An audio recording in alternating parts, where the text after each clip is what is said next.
Bien, merci. Bienvenue à tous et à toutes.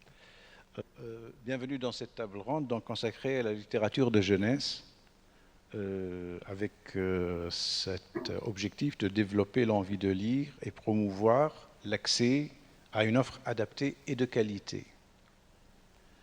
Nul besoin de rappeler que la littérature de jeunesse constitue un levier puissant pour l'apprentissage de la lecture, qui peut donner à son tour accès au monde du livre. Notre intitulé comporte deux infinitifs, développer et promouvoir, qui correspondent à deux projets éducatifs et culturels.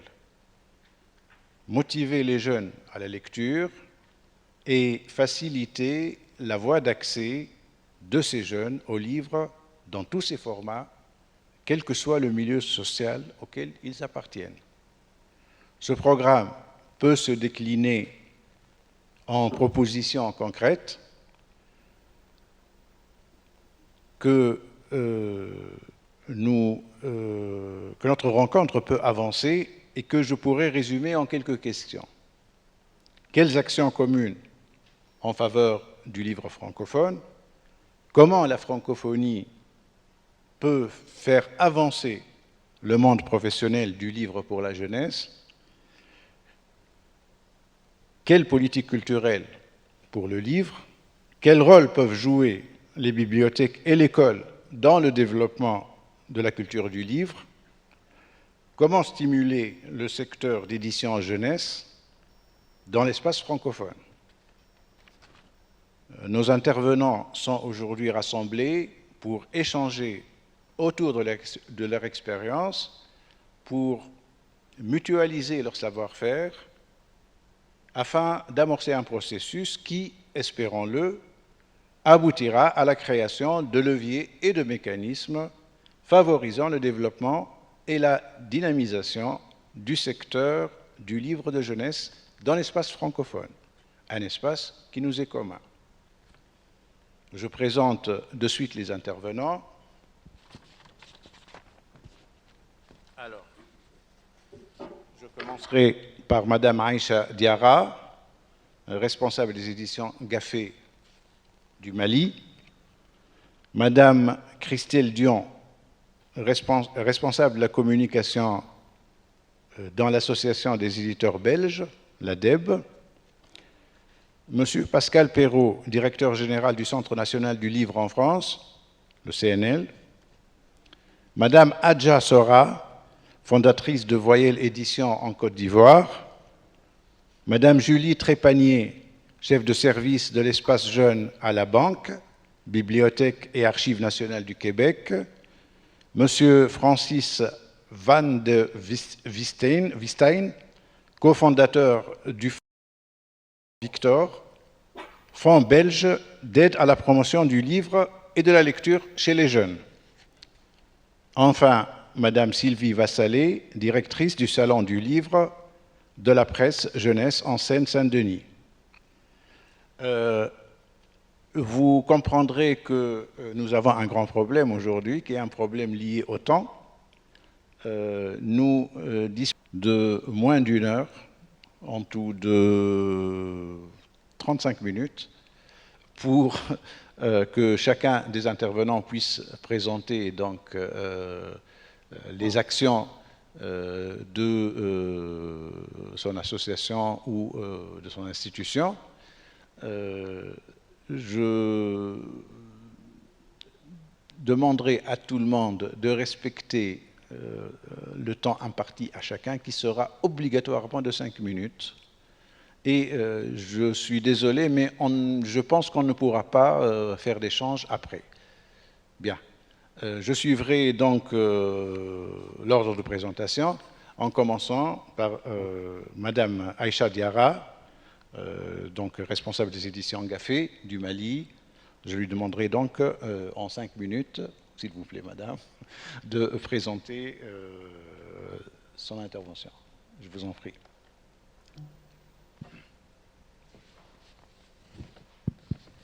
Bonjour tout le monde, merci. Je pense que je vais faire de mon mieux pour respecter le timing.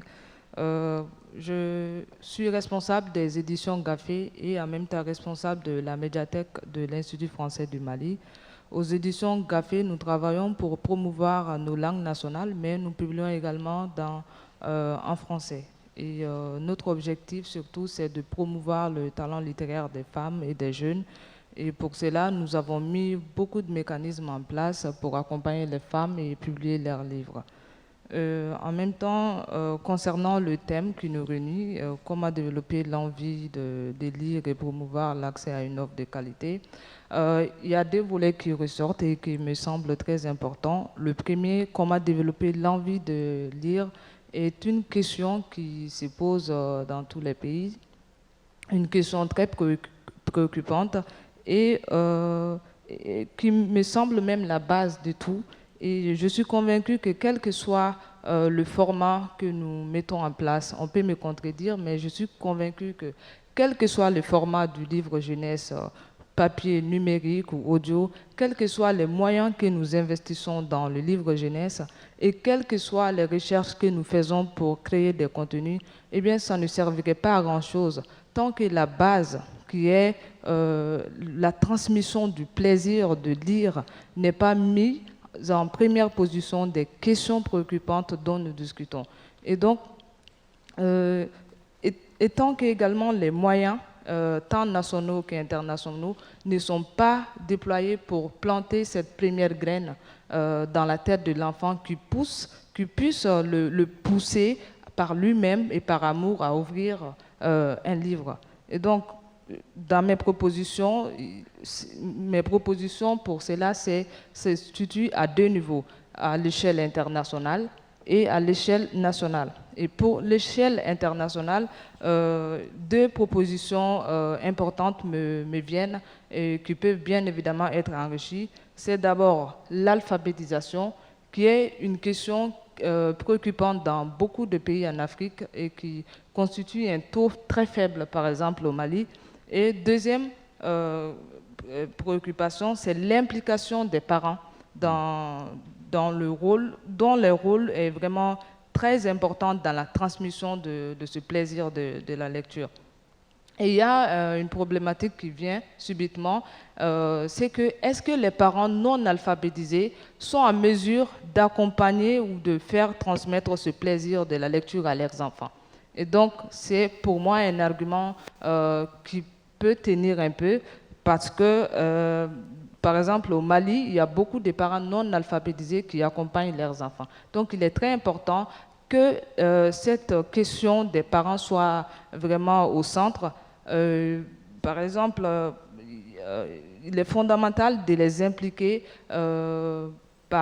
par exemple, par une formation à travers des ateliers pour accompagner leurs enfants, mais également à travers des groupements ou bien des associations de parents d'élèves, de les faire impliquer au même titre que les écrivains, les éditeurs et les acteurs du livre, de faire impliquer les parents dans les assises qui se font sur le livre, de les faire participer aux réflexions et à la formulation des recommandations qui se font sur le livre jeunesse afin qu'ils soient vraiment au courant des enjeux du livre et vraiment qu'ils soient à l'actualité, qu'ils soient mis à l'actualité du livre jeunesse.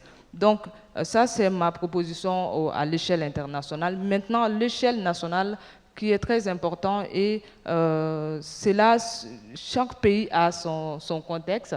Et pour moi, ici, je propose d'abord le contenu, que le contenu vraiment soit adapté à l'identité d'un enfant. Au Mali, par exemple, tu racontes l'histoire de Soundiata Keïta à un enfant, cette histoire lui parlera, il sera émerveillé par ce personnage historique qui parle de son identité, plus que quand tu lui parleras d'un autre personnage d'un autre pays. Et donc, ça, on peut bien le faire, mais pour un début, pour transmettre cette envie de la lecture, il faut que l'enfant vraiment soit en mesure de découvrir ces personnages historiques à travers son identité. Deuxième question, qui est le langage. Très important parce qu'en Afrique subsaharienne, et notamment le Mali, plusieurs langues cohabitent ensemble depuis des siècles. Et ces langues, à travers l'ethnicisation qui constitue une ossature derrière, ces ethnies ont su développer pendant des années des systèmes d'éducation qui permettait aux enfants, qui transmettait plutôt le savoir aux enfants, la connaissance aux enfants à travers les langues nationales. Et donc les enfants étaient en mesure de comprendre ce qui se disait et ce qu'ils lisaient. Et ça se faisait dans les langues nationales et à travers plusieurs disciplines, dont la littérature orale. Et les enfants étaient en mesure de comprendre ce qui se disait à travers la littérature orale, qui était aussi capable d'imager et d'illustrer les propos, les contes, et les enfants pouvaient s'imaginer les personnages qu'ils voulaient en fait. Donc, pour aller très rapidement... Essayez de conclure, madame. Voilà, pour conclure, de façon générale, donc il est très important vraiment de privilégier la lecture à haute voix, comme toujours on le dit, ne surtout pas forcer un enfant, et surtout il faut tenir compte du fait que les habitudes changent. Est-ce que les enfants en réalité ne lisent pas ou est-ce qu'ils n'aiment pas lire? Que faut-il lire ou que ne faut-il pas lire? Parce que le numérique est en train de prendre une place très grande et donc il faut tenir compte de tous ces aspects. J'aurais bien voulu avancer. Bien, On aura le temps. je vous remercie Merci. pour votre compréhension. Madame Christelle Dion, responsable com de l'Association des éditeurs belges, l'ADEB, qui nous parlera aujourd'hui de l'opération Tout le monde lit, qui a pour but la promotion du quart d'heure de lecture quotidien, si je ne m'abuse. À vous la parole. C'est bien ça. Merci beaucoup pour l'invitation. Je vais vous partager mon écran. Donc, vous pouvez le voir. Oups. Alors.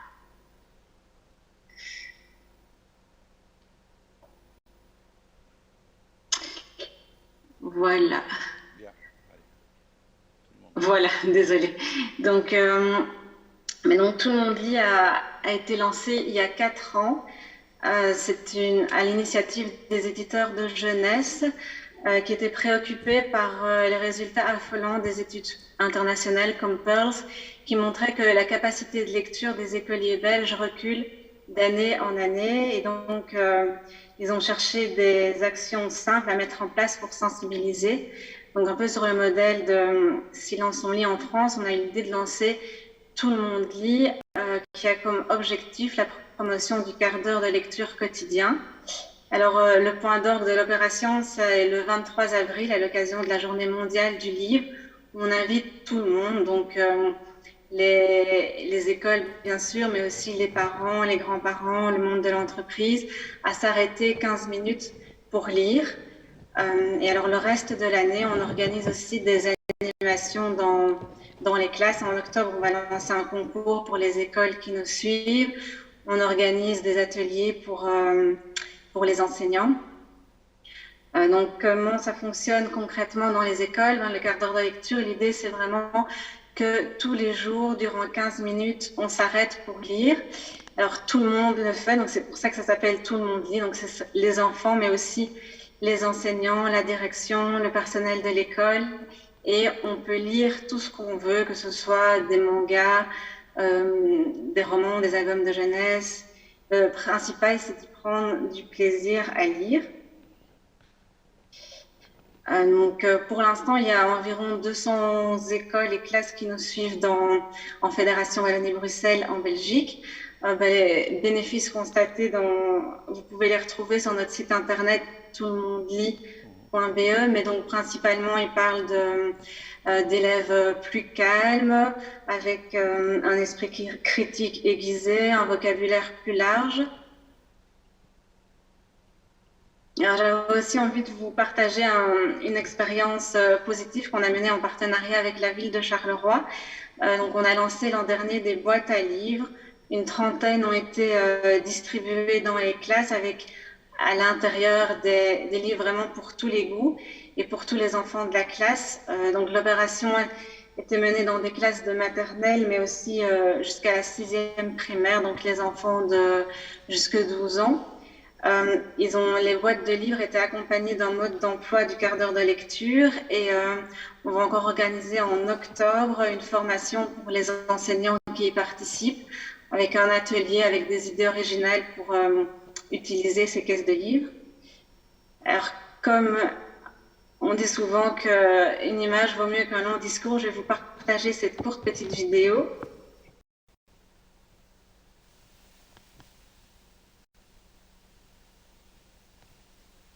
Ah, le son ne marche pas.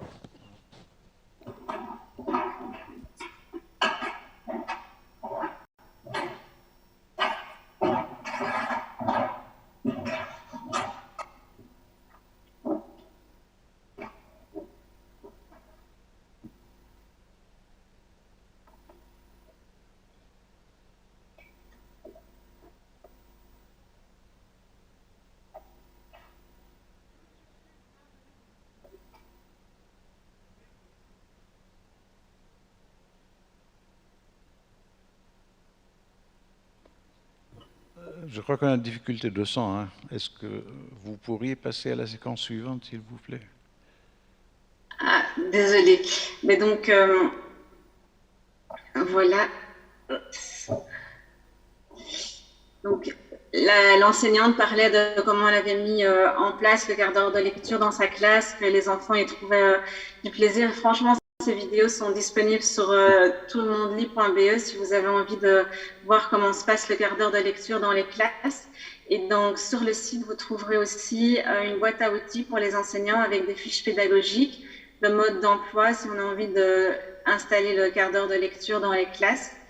Ben voilà, merci. Et si vous avez des questions, n'hésitez pas. Merci à vous, Madame Dion. Nous passons maintenant à M. Pascal Perrault, directeur général du Centre national du livre en France, le CNL. Merci. Il nous parlera des actions du CNL. Alors, effectivement, on est préoccupé également en France par cette baisse de la lecture chez les jeunes que l'on constate. On réalise avec l'Institut Ipsos une enquête tous les 2 ans sur les Français et la lecture qui a montré de nouveau cette année cette baisse tendancielle. Alors sur les 15-24 ans, par exemple, une baisse de 10 points de la lecture en 2 ans.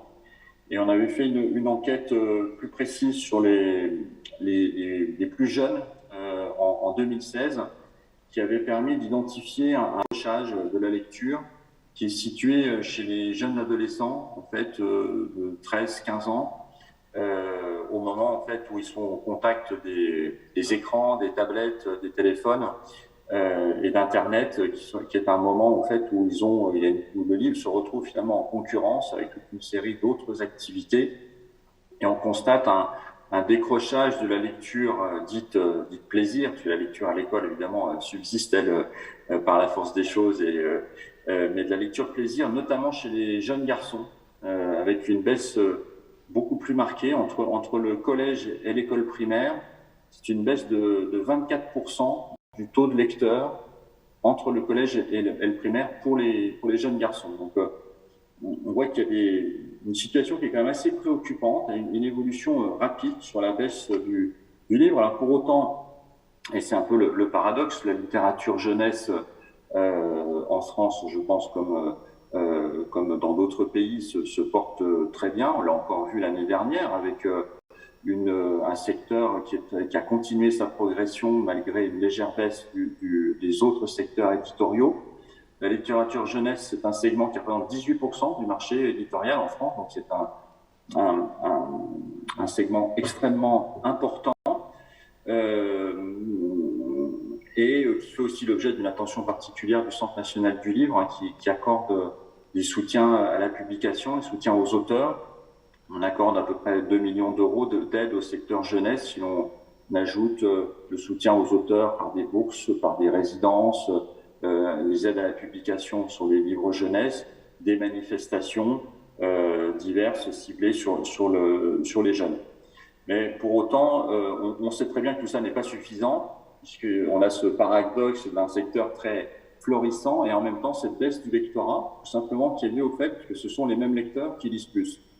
Et donc, on va essayer de profiter en France de cette année qui a été déclarée, peut-être que ça a déjà été dit lors de ces états généraux, qui a été déclarée par le président de la République grande cause nationale.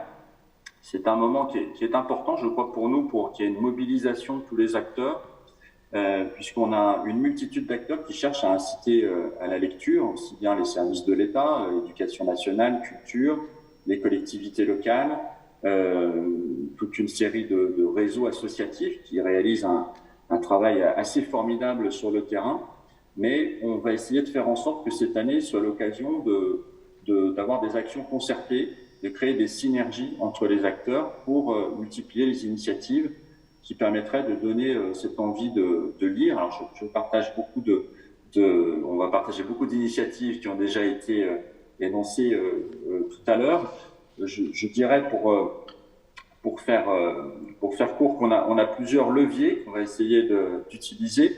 Alors, a été créé il y a très peu de temps ce qu'on appelle le Pass Culture en France, qui est un moyen d'accorder des chèques en fait culture aux plus jeunes. C'était limité aux plus de 18 ans, aux 18 ans jusqu'à présent, et ça va être étendu jusqu'à l'âge de 15 ans. Donc là, c'est l'occasion de solvabiliser une demande. Et les premières expérimentations ont montré que ça fonctionnait très bien, puisque ce chèque culture, ce Pass Culture, peut être utilisé pour toutes les activités culturelles, et le livre capte 80% des réservations jusqu'à présent. Donc c'est un soutien qui sera très significatif dans les années qui viennent pour le livre. Mais on sait qu'il faut qu'on essaie de créer cette envie de lire, ce plaisir de lire, comme il a été indiqué tout à l'heure. Et donc on va essayer à l'occasion de cette année de créer des synergies, des partenariats qui permettront de le faire. Alors on a des initiatives un petit peu du type de celle qui a été annoncée sur le quart d'heure lecture avec l'association Silence on lit. On a d'autres activités qui vont être entreprises pour favoriser la lecture dans le cercle familial, puisqu'effectivement, comme il a été indiqué par Mme Soro, c'est assez fondamental de donner dès le plus jeune âge aux enfants l'habitude d'être au contact des livres, et de le faire dans un cadre familial où parfois il n'y a pas de livre. Donc on va essayer aussi d'apporter le livre grâce à des associations comme Bibliothèques sans frontières, Lire et faire lire, qui favorise la transmission intergénérationnelle autour du livre. Et puis on va essayer de favoriser aussi les rencontres d'auteurs, parce que les rencontres d'auteurs, c'est l'occasion très souvent d'avoir un contact particulier entre l'auteur, sa création et les publics. Et notamment, on a constaté que ça permettait aux adolescents de mieux comprendre l'imaginaire d'un auteur, de s'intéresser au livre. Ça peut être un déclencheur qui leur permettra ensuite de réintégrer le livre en quelque sorte dans leur rythme quotidien, leur rythme hebdomadaire. Et puis au Centre national du livre... Monsieur Perrault, excusez-moi, hein. Je joue un rôle ingrat, hein, mais je suis obligé de vous arrêter. Donc, si vous pouviez dire le mot de la fin. Alors, juste le mot de la fin sur nos deux grandes manifestations nationales, Partir en livre, qui est ciblée sur le livre jeunesse à l'été, avec beaucoup d'animations ludiques autour du livre jeunesse, et puis les Nuits de la lecture, que l'on organise aussi pour la première fois au mois de janvier, et qu'on va essayer d'étendre, y compris d'ailleurs en s'appuyant sur les librairies francophones que l'on soutient partout à travers le monde, et ça pourrait être l'occasion de développer les rencontres d'auteurs autour de ces nuits de la lecture. Bien, je vous remercie. Je voudrais m'excuser auprès de Madame Adja Sora. Je crois que je ne l'avais pas citée tout à l'heure. J'en suis désolé, je m'excuse vraiment. Donc désolé. Hein. Alors, j'étais tellement pressé par le temps. Donc, Madame Sora est fondatrice de Voyer l'édition en Côte d'Ivoire. À vous la parole, Madame. Et encore mes excuses. Merci, monsieur. Mais vous n'avez pas à vous excuser parce que vous m'aviez présenté. Vous avez juste dit Sora à la place de Soro. C'est tout. Très bien. Donc, je vais vous présenter un peu les activités de Voyer l'édition. Si vous permettez, je vais partager également mon écran. Connexion de assez concise. Très bien. Donc, Voyer l'édition est une maison d'édition jeunesse qui est basée en Côte d'Ivoire et qui produit des contenus culturels pour les enfants. Des contenus qui leur racontent l'histoire de l'Afrique ancienne, contemporaine et aussi des contes et des légendes. Donc, le fait de pouvoir leur raconter des histoires qui leur ressemblent, comme l'a dit mon homologue du Mali, suscite déjà un intérêt pour eux en termes de lecture. Donc, nous proposons des ouvrages qui vont leur parler des reines des civilisations anciennes africaines et aussi qui vont casser un peu les idées reçues qu'on peut avoir sur l'Afrique, comme par exemple ce numéro-là où nous avons parlé des inventions africaines anciennes et qui a été très plébiscité par les enfants ici. Au-delà de l'édition, nous faisons aussi des ateliers créatifs avec les enfants, surtout les plus petits, pour les stimuler à la lecture. Donc, à partir de textes que l'on écrit, on imagine des jeux, des activités littéraires pour les inviter à s'intéresser aux livres. Nous utilisons beaucoup le conte également, c'est-à-dire que nous prenons nos ouvrages et nous les restituons, pardon. Oh là là, les mots me glissent de la langue. Nous les ramenons aux enfants en tant que des contes. Et ça aussi, ça les motive à la fin à s'approprier ces livres-là que nous éditons. Ensuite, nous faisons de l'animation. Nous avons commencé à produire de l'animation à partir de nos ouvrages. L'intérêt de l'animation, on sait que les enfants sont déjà très attirés par tout ce qui est dessin animé. Et ces dessins animés rendent nos contenus accessibles à travers le monde. Aujourd'hui, notre première série va être diffusée sur près de 40 chaînes à travers le monde, avec toujours le rappel des ouvrages qui sont associés. On voit le modèle de Disney, par exemple, qui booste les ventes de livres jeunesse grâce à ses productions animées. Et c'est un peu quelque chose que l'on a décidé de faire également à Voyer l'édition. Nous faisons aussi le parrainage parce que, comme l'a dit plus haut mon homologue du Mali, il y a aussi le problème d'inégalité sociale qui peut être une barrière à la promotion du livre au niveau des enfants. Nous faisons des partenariats avec les entreprises, les institutions qui comprennent l'enjeu de la littérature jeunesse. Et ces entreprises-là offrent pendant toute une année nos ouvrages aux enfants. À ce jour, on a distribué près de 3000 de nos exemplaires. C'est un pas à des enfants ici en Côte d'Ivoire. Je vous remercie. Merci d'avoir été brève. C'est gentil. Alors, Madame Julie Trépanier, chef de service de l'espace jeune à la Bibliothèque et Archives nationales du Québec. Bonjour, j'essaierai d'être aussi brève que mon homologue de Voyer l'édition. Je vais vous présenter rapidement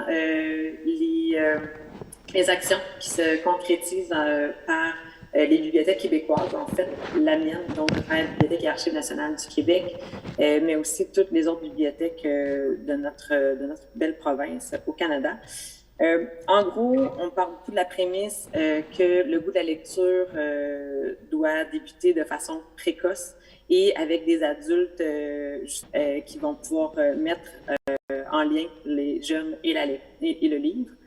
Donc, tout part de ça parce qu'évidemment, ça a été prouvé dans plusieurs études, on le sait, ça facilite l'acquisition du langage, l'acquisition des émotions, la pensée critique. Ça va aussi faciliter la réussite éducative plus tard.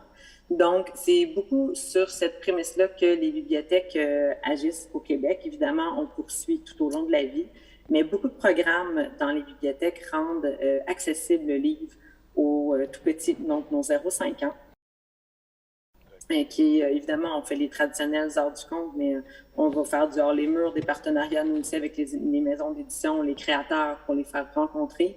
Avec les jeunes, on va aller avec des heures du conte numériques, des activités virtuelles, des activités présentielles, de la robotique. Tout ça ayant pour objectif l'accessibilité, l'ouverture, bien sûr, d'autres prémices qui guident chacun des pas des bibliothèques ici. Donc, l'accessibilité, on le sait, un gros combat. Vous l'avez dit aussi là, un peu partout. On parle autant de l'accessibilité socio-économique que de l'appropriation culturelle ou autre. Donc, c'est une valeur qui est vraiment importante, puis c'est vraiment une clé pour nous là, de maintenir cette ouverture, cette accessibilité-là à tous les jeunes de partout, peu importe où ils sont, peu importe leur situation, peu importe s'ils ont aussi des difficultés perceptuelles, que ce soit aussi au niveau, je dis socio-économique, la culture. Les bibliothèques misent aussi beaucoup sur la gratuité des services pour justement s'assurer que tout le monde puisse avoir le même accès aux livres. Donc, autant l'abonnement à la bibliothèque, la fréquentation, l'utilisation des ressources, des services, tout ça est offert gratuitement. On sait que ça a un grand impact pour les familles. On va aussi s'inviter à l'école, donc pour amener ce plaisir de lire un peu partout. On s'invite dans les garderies, on s'invite dans les CPE. Donc, on est vraiment là, un petit peu partout à tous les niveaux.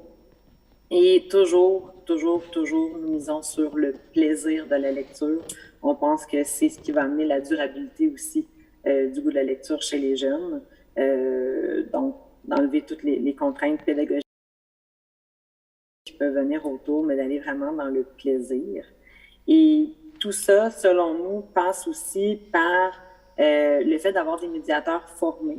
Donc, on en parlait aussi un petit peu plus tôt, donc au niveau de la famille qui joue un rôle, parce qu'on veut des parents modèles qui peuvent aider leurs enfants dans les maisons. Les bibliothèques, on va être là pour ça aussi. Donc, en général, c'est les bibliothécaires formés ou des animateurs du livre qui vont pouvoir offrir les activités de médiation dans nos lieux.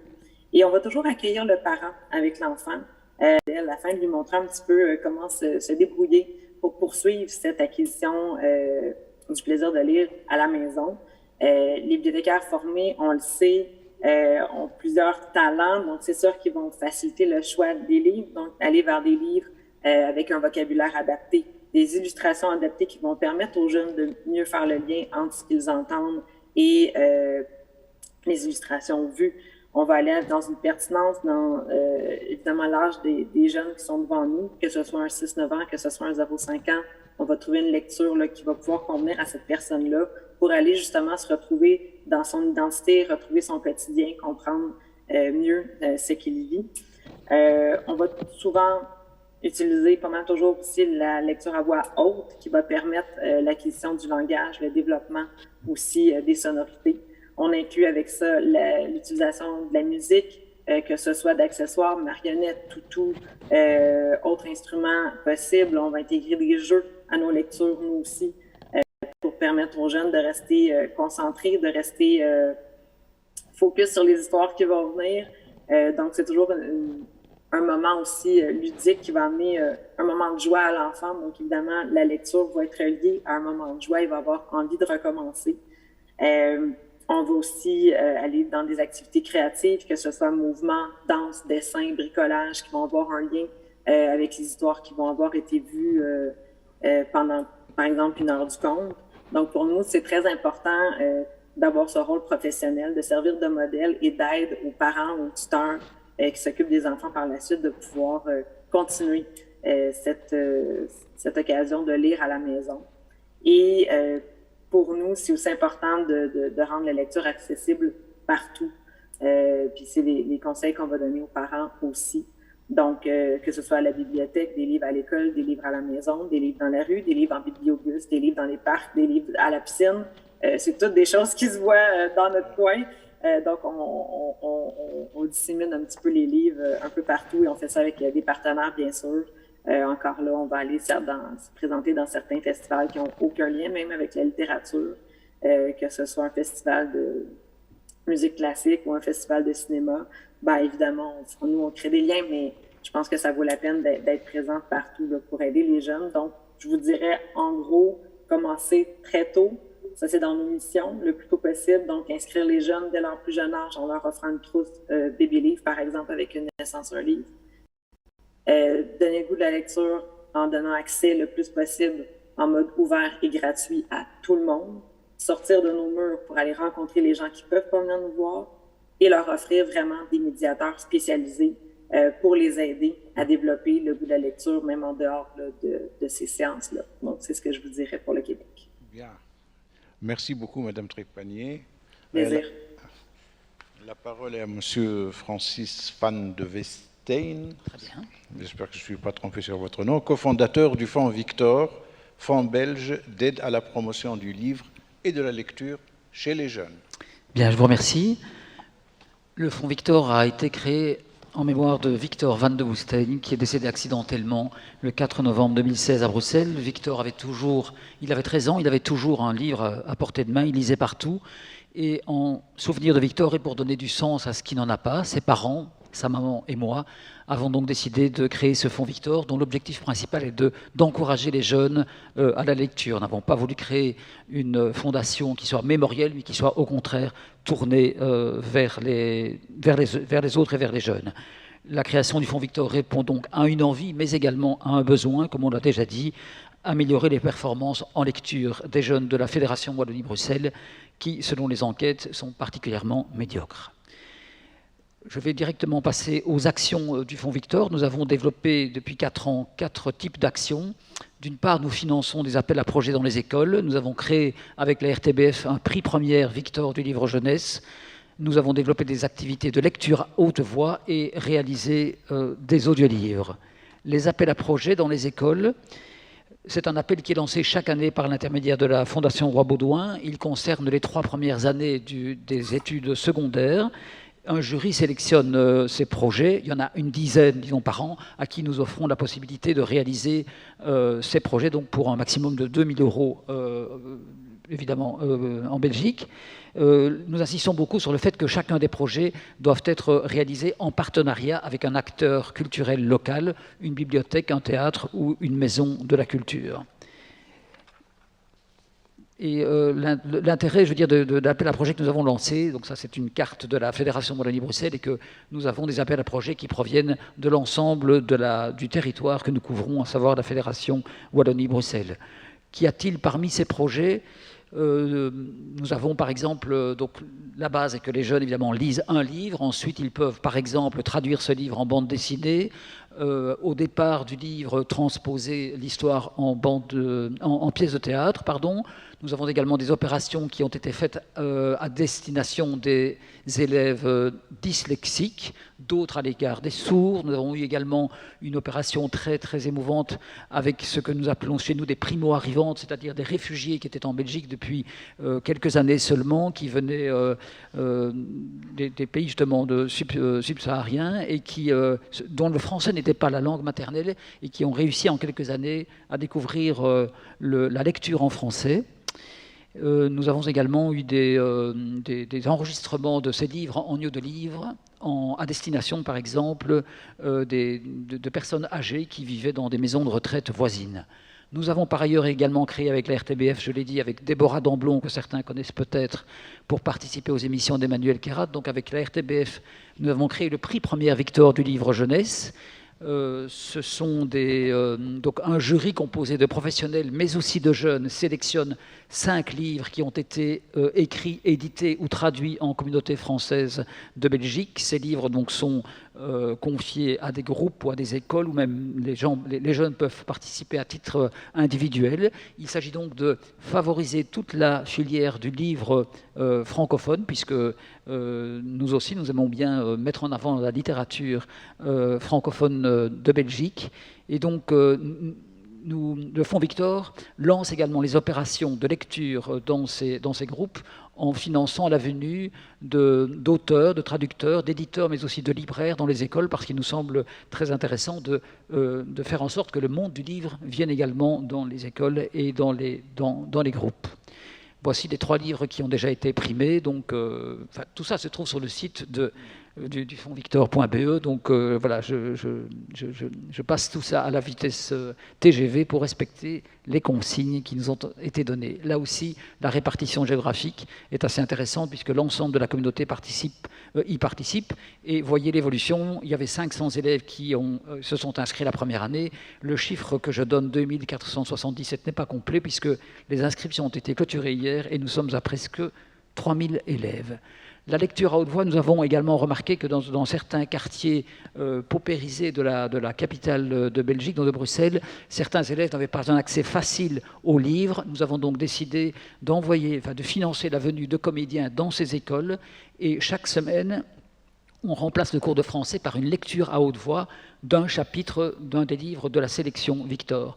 Et les résultats sur l'envie de lire des élèves sont vraiment particulièrement encourageants, et donc même des élèves pour qui l'objet livre est totalement étranger parce qu'ils n'ont pas de livre chez eux, eh bien, sont entraînés dans cette opération de lecture et ça donne des résultats tout à fait encourageants. Je l'ai dit, nous avons aussi réalisé des audiolivres, mais au départ des livres primés, et donc nous les envoyons. Ce support est envoyé aux écoles et aux institutions qui en font la demande. Là encore, le succès a dépassé nos demandes. Nous avons également sur le site du Fonds Victor toute une série d'outils pédagogiques qui sont vraiment très intéressants parce qu'il y a en fait certains professeurs qui ont développé des activités incroyables en faveur de la lecture chez les jeunes et qui ont souhaité participer, donc leur expérience. Là encore, je vous invite à aller voir sur le site du Fonds Victor toutes ces démarches pédagogiques qui peuvent évidemment être partagées Nous avons aussi développé le caractère de lecture, mais je trouve que l'initiative des éditeurs belges est évidemment tout à fait louable. Voilà, je vais vite terminer par des conclusions, si vous me le permettez. Voilà, évidemment, nous existons depuis 5 ans et tout ce que nous faisons de manière tout à fait est humble et modeste, mais ce sont des petites gouttes d'eau, je crois, comme ça, qui finalement encouragent les jeunes à la lecture. Je dirais en style télégraphique que tout enfant peut devenir un bon lecteur, quelles que soient ses aptitudes initiales. Il est important de développer des apprentissages qui soient ludiques et participatifs. Il faut évidemment, comme on l'a dit, essayer de passer de la lecture punition à la lecture plaisir et pourquoi pas passion. La littérature classique est évidemment essentielle, mais la littérature jeunesse connaît aujourd'hui, je trouve, une qualité et une diversité qui augmentent de manière assez phénoménale. Il faut également insister sur la formation des professeurs, parce que tous n'ont pas cette sensibilité à la lecture, je trouve. On l'a dit, il faut commencer très tôt l'apprentissage de la lecture, mais il faut poursuivre les efforts tout au long de la scolarité, parce qu'effectivement, quand les élèves arrivent, quand ils découvrent de nouveaux amis, de nouveaux établissements et des smartphones et des objets numériques, eh bien, ils peuvent être tentés d'abandonner la lecture. Il est important aussi qu'il y ait un bon relais entre l'école et la maison. Je terminerai aussi par une conclusion peut-être un tout petit peu plus politique. Je pense que la lecture aide à comprendre le monde, mais aussi à former et surtout des citoyens responsables. Le slogan du Fonds Victor, un enfant qui lit sera un adulte qui pense, parce qu'on entend beaucoup aujourd'hui la question « quelle terre laisserons-nous à nos enfants ?» Je pense qu'il faut aussi oser cette question « quels enfants laisserons-nous à la terre ?» Je vous remercie. Belle conclusion, merci beaucoup. Je passe la parole à Madame Sylvie Vassallo, directrice du Salon du Livre de la Presse Jeunesse en Seine-Saint-Denis. À vous la parole, Madame. Bonjour, merci pour votre invitation. Moi aussi en style très télégraphique. Si je me réfère à tout ce qui vient d'être dit et aux multiples expériences qui ont été données, et aussi à l'activité de notre équipe, puisqu'il y a le Salon du Livre et la Presse Jeunesse qui est plutôt une grande activité événementielle, mais on mène aussi des activités de terrain très précises, comme le projet des livres à soi, qui est un projet de formation des parents à la littérature jeunesse, des parents qui ne peuvent pas lire les textes en français, ou le projet Looping, qui est un petit robot d'intelligence assistée qui permet de travailler la question de la lecture avec des enfants en situation de troubles autistiques. En fait, donc si je me réfère à tout ça, pour créer des habitudes de lecture, donc du coup je ne vais pas parler du plaisir, mais vraiment des habitudes de lecture, parce que c'est une question de long terme, il me semble qu'il faut soigner la rencontre entre les enfants et les livres. Cette rencontre, la qualité de cette rencontre, c'est une rencontre entre un auteur, son histoire, son univers, mais aussi un enfant, un lecteur, son histoire et son univers. Et si on sait tous quel est le pouvoir de la littérature, on a un peu de mal à comprendre comment se fait réellement l'alchimie. Pour autant, quand on vous écoute, et ça fait vraiment référence à nos propres actions, je pense qu'on peut noter 5 ingrédients importants. Donc je voudrais les dire avec une petite conclusion. La première, c'est qu'il faut connaître l'histoire du lecteur et savoir s'en approcher. Tous les lecteurs ne sont pas les mêmes, tous les enfants ne sont pas les mêmes, c'est pas seulement une question d'âge, c'est déjà une question sociale, par exemple. On n'a pas parlé de ça, mais le rapport, tous les rapports sur la lecture montrent qu'on lit beaucoup moins dans des milieux défavorisés que dans des milieux très favorisés. C'est une évidence, mais il est bon de le rappeler. Mais il y a aussi des enfants qui sont dyslexiques, il y a des enfants qui sont en situation de différents handicaps. Il y a des enfants qui sont adolescents. Voilà, je pense qu'il faut savoir s'approcher de l'histoire de l'enfant. Le deuxième ingrédient, c'est de connaître l'univers de l'auteur. Donc, c'est l'autre élément de la rencontre.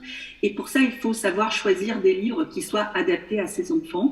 Cette question est très importante. En France, il y a 14 000 titres qui paraissent chaque année, 7 000 nouveautés. Savoir reconnaître des titres qui vont parler aux enfants est évidemment très important. On a créé, nous, un site de préconisation pour ce faire. Troisièmement, il faut pouvoir proposer des univers divers pour que ces dizaines de millions d'enfants que nous souhaitons lecteurs puissent se reconnaître.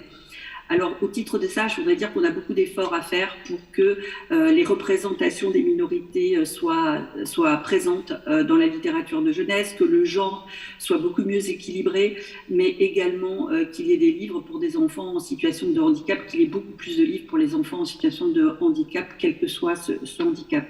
Le quatrième ingrédient, c'est aller partout vers les enfants. ne pas attendre que les enfants viennent au livre. Je ne vais pas expliquer ça, mais Julie l'a dit avec beaucoup d'images, et je pense que ce qui est fait dans ce sens devrait se faire partout, et on oublie parfois cette dimension essentielle d'aller vers les enfants. Le 5e point, c'est qu'il faut sans doute aussi multiplier les formes d'accès au livre. Donc il y a beaucoup de choses qui ont été dites sur la lecture à voix haute, par exemple, ou sur d'autres formes de ce type. Moi, je voudrais insister sur la chance que la littérature jeunesse nous offre avec les images. La lecture par l'image est une lecture qui permet d'accéder au texte, mais également ce qui a été dit sur la question de la télévision par l'éditrice de Voyelle Édition. Il y a beaucoup de séries à la télé qui viennent de la littérature de jeunesse. Faisons le chemin pour aller vers les livres à partir de ces séries. On a, nous, imaginé beaucoup aussi d'accès à la littérature par le jeu, jusqu'à créer, pour partir en livre, que présente le CNL, un parc d'attractions littéraires, qui est une forme d'accès à la littérature qui est intéressante, parce qu'en fait, elle décomplexe l'accès à la littérature, elle permet de ne pas sacraliser l'accès au livre, mais également tout ce qui peut être l'apprentissage du corps lisant et du geste de lecteur. Quand on n'est pas lecteur, on ne se rend pas compte que son corps est important dans la lecture, donc on peut apprendre ça. On a créé, nous, toute une série de formations autour de ce sujet.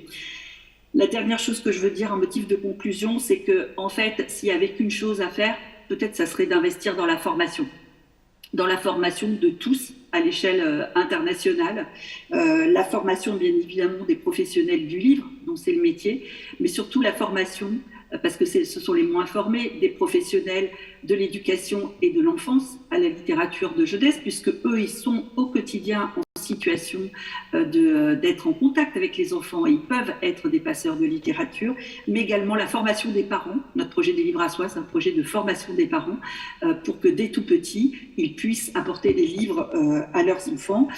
Donc la formation de tous, la formation des grands-parents qui sont aussi importants dans la relation intergénérationnelle. Voilà, si j'avais un seul plaidoyer, ce serait celui-là.